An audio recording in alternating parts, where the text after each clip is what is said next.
I should have known better than to trust Marcus Henderson with my career. At 43, standing backstage at the prestigious Apollo Theater in Harlem, I could hear his voice cutting through the pre-show chaos like a blade. Women over 40 don't belong on stage anymore. They've had their time. The words hit me like a physical blow. I'd been performing for 25 years, had headlined venues across the country, had a voice that could make grown men weep and audiences rise to their feet.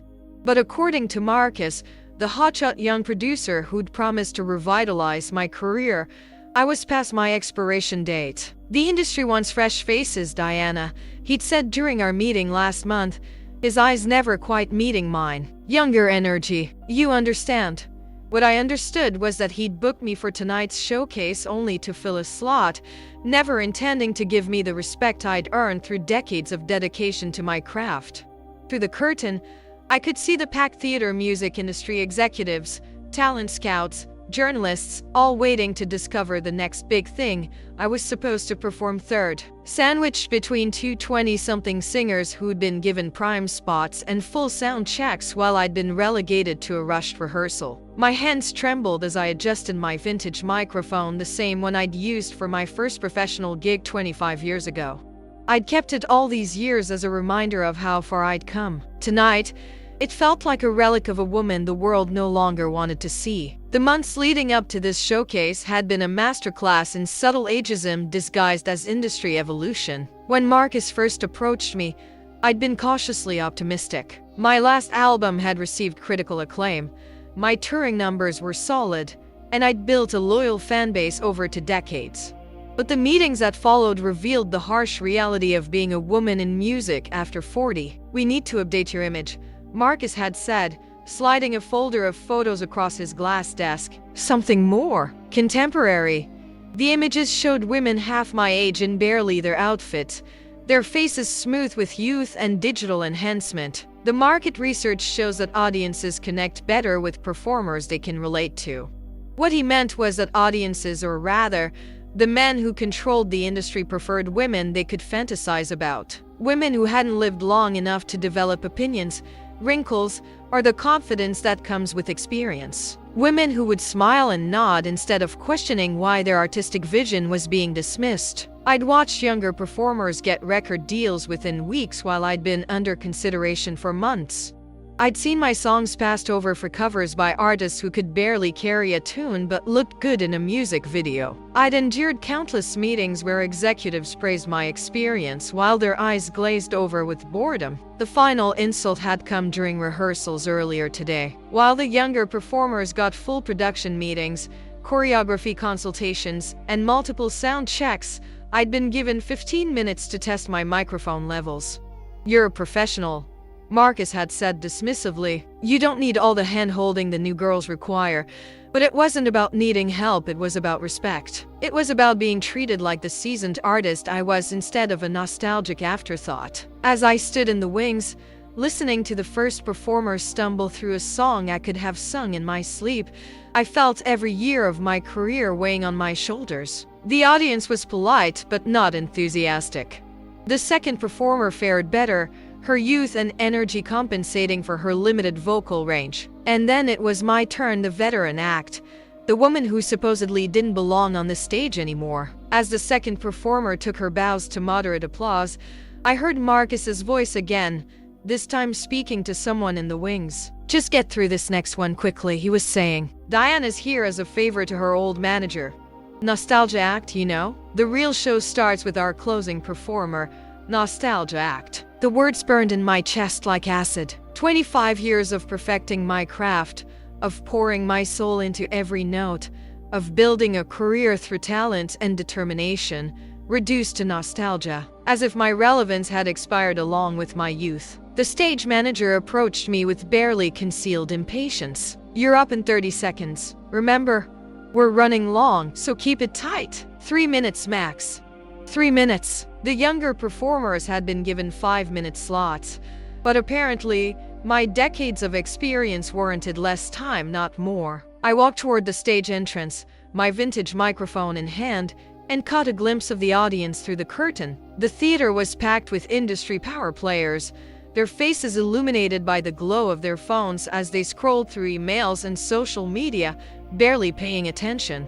They were waiting for the real talent, the fresh faces that Marcus had promised them. But as I reached the edge of the stage, something shifted inside me. Maybe it was the weight of that microphone in my hand, the same one that had carried my voice through dive bars and concert halls, through heartbreak and triumph. Maybe it was the memory of every young girl who'd ever told me my music had saved her life. Or maybe it was simply the realization that I'd spent too many years apologizing for taking up space in a world that had always tried to make me smaller. Ladies and gentlemen, the announcer's voice echoed through the theater. Please welcome Diana Morrison. The applause was polite, perfunctory. I could see Marcus in the wings, checking his watch, already mentally moving on to the next act. The spotlight hit me as I stepped onto the stage, and for a moment, the theater fell into that expectant hush that comes before a performance. This was my moment. 3 minutes to prove I still belonged here. Standing in that spotlight, I felt the weight of every rejection, every dismissive comment, every time I'd been told I was too old or past my prime. The audience before me was a sea of faces, some curious, others already distracted, most expecting nothing more than a brief trip down memory lane before the real show continued. My hands gripped the microphone, and I could feel my heart hammering against my ribs. This was the moment I'd been dreading and anticipating in equal measure. For months, I'd been accepting smaller venues, shorter sets, less respect, telling myself it was just a natural evolution of a career. But standing here, looking out at an audience that had already written me off, I realized I'd been complicit in my own diminishment. The opening notes of my planned song began to play a safe choice, something familiar that wouldn't challenge anyone or demand too much attention. But as the music swelled, something rebellious stirred in my chest. Why should I make this easy for them? Why should I shrink myself to fit their narrow expectations of what a woman my age should be? I thought about all the young women in the audience, the ones who would one day face the same dismissal, this same casual cruelty that came with aging in an industry obsessed with youth. I thought about the messages I'd received from fans over the years, women who'd found strength in my music, who'd seen themselves reflected in my lyrics about resilience and reinvention. The music continued, but I didn't begin to sing. Instead, I stood there, letting the silence stretch, feeling the audience's attention sharpen as they realized something unexpected was happening. In the wings, I could see Marcus gesturing frantically, probably wondering if I'd frozen with stage fright. But I wasn't frozen. I was choosing to reject the narrative that my voice mattered less because my face showed the evidence of the life I'd lived. Choosing to demand the respect I'd earned instead of accepting the scraps I'd been offered. The music faded, and in the sudden quiet, I stepped closer to the microphone. The audience leaned forward, sensing that whatever was about to happen wasn't part of the planned program. The silence in the Apollo Theater was deafening.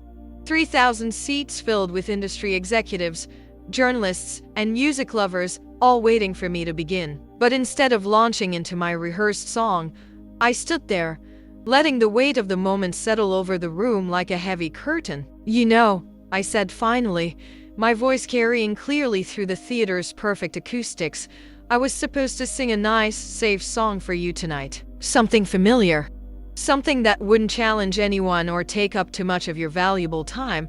I could see confusion rippling through the audience. This wasn't how showcase performances typically went. In the wings, Marcus was making frantic gestures, his face red with panic. The stage manager was speaking urgently into his headset, probably wondering if they should cut my microphone. "But I think you deserve to know something first," I continued, my voice growing stronger with each word. "About an hour ago, I heard someone say that women over 40 don't belong on stage anymore, that we've had our time." A murmur ran through the crowd. Some people were sitting up straighter now, their phones forgotten as they sensed drama unfolding. Others looked uncomfortable, perhaps recognizing the truth in what I was saying, perhaps remembering their own complicity in an industry that discarded women like expired products. "I've been performing for 25 years, I said, my voice echoing off the theater's ornate ceiling. "I've headlined venues from here to Los Angeles. I've written songs that have been covered by artists half my age. I've survived industry changes, personal heartbreak, and more rejection than most people face in a lifetime. The theater was completely silent now. Even the backstage chatter had stopped. I could see Marcus in the wings, his face a mask of horror as he realized I was going completely off script. And yet, somehow, the fact that I'm 43 means I'm supposed to be grateful for 3 minutes on this stage. 3 minutes to prove I'm still relevant, still worthy of your attention, still deserving of the respect I've earned through decades of dedication to my craft. I paused, letting my words sink in.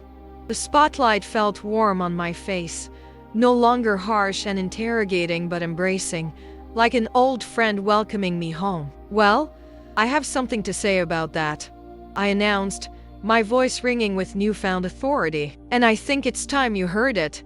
What happened next would be talked about in music industry circles for years to come. Instead of backing down or apologizing for disrupting the carefully orchestrated showcase, I did something that shocked everyone in that theater, including myself. I began to sing, but not the song I'd rehearsed, not the safe, familiar tune that Marcus had approved. Instead, I launched into an impromptu performance of Respect, Aretha Franklin's anthem of dignity and self-worth, but I changed the lyrics, making them my own, making them about this moment, about every woman who'd ever been told she was too old, too experienced, too much. RESPECT, find out what it means to me, I sang, my voice soaring through the theater with a power that made the walls themselves seem to vibrate. 43 and still here, still strong, still singing my song. The audience was transfixed. This wasn't the polite, subdued performance they'd expected from the nostalgia act. This was raw, powerful, unapologetic artistry from a woman who'd found her voice again, not just literally, but metaphorically. I've earned my place on the stage, I sang, improvising lyrics that came from 25 years of experience, heartbreak, and triumph. Not because I'm young and pretty, but because I've got something to say. And you're going to listen, whether you want to or not.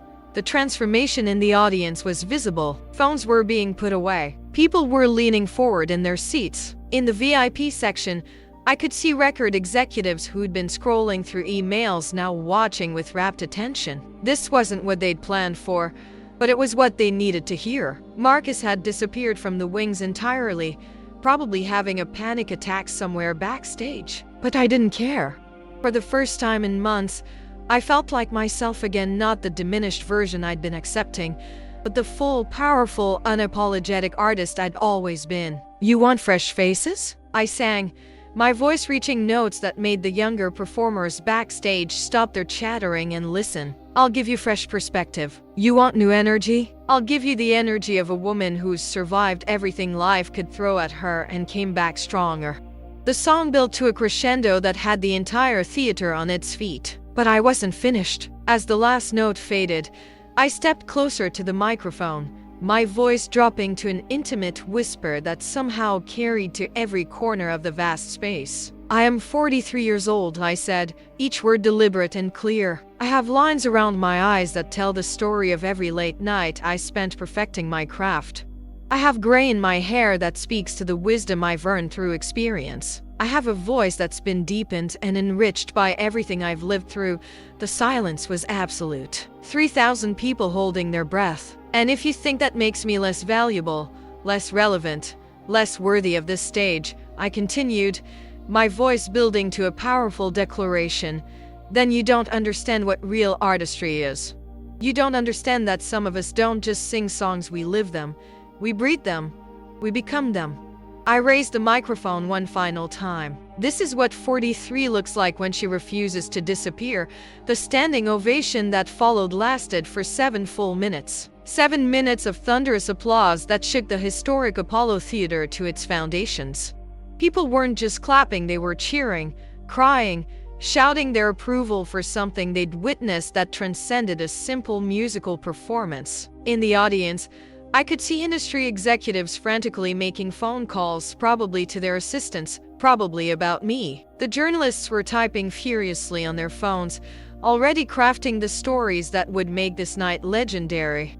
But most importantly, I could see the faces of other women my age and older, women who'd been told their time was up, looking at me with recognition and gratitude. Marcus eventually reappeared backstage, his face a mixture of panic and calculation. "Diana, that was unexpected," he stammered. "We need to talk about damage control, about how to spin this snow," I said simply, handing him back the contract I'd signed months ago. "We don't need to spin anything. What happened tonight was the truth. And if you can't handle the truth, then you can't handle me." 3 record labels approached me before I left the theater that night, not with offers to update my image or find my demographic, but with genuine interest in the artist I'd always been. The woman who'd just reminded an entire industry that experience isn't a liability, it's an asset. 6 months later, my album 43 and Rising debuted at #1 on the Billboard charts. The title track, an expanded version of my impromptu Apollo performance, became an anthem for women everywhere who'd been told their time was up. But the real victory wasn't commercial success. It was the message I'd sent to every young performer watching that night. Your worth as an artist isn't tied to your age, your appearance, or anyone else's narrow definition of relevance. Your worth comes from your talent, your dedication, and your refusal to let anyone make you smaller than you are. That night at the Apollo, I learned that the most powerful thing a woman can do is refuse to disappear when the world expects her to fade away. If this story resonated with you, if you've ever been told you're too old or past your prime, remember this. Your experience is not a liability, it's your superpower. Your voice matters more now than it ever has, because it carries the weight of everything you've survived and overcome.